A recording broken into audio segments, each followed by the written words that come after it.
నమస్కారం. సుప్రభాత ఘంటారావానికి స్వాగతం. ప్రధానాంశాలు. నేడు లోక్సభకు ముందుకు 3 ప్రధాన బిల్లులు. మహిళా రిజర్వేషన్ల సభ ముందుకు తేనున్న కేంద్రం.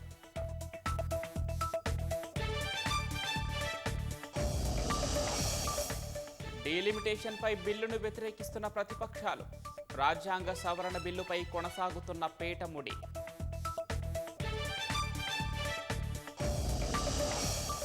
సమగ్ర సర్వే వివరాలు బహిర్గతం చేసిన సర్కార్.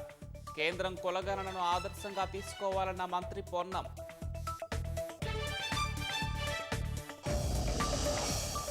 %3% అత్యధికంగా మాదిగ సామాజిక వర్గం.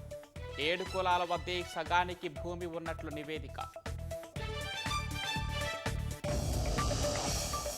మీ సేవా కార్యాలయాల్లో విస్తృతంగా ఏసీబీ సోదాలు. పలు కేంద్రాల్లో అక్రమ లావాదేవీలు గుర్తింపు.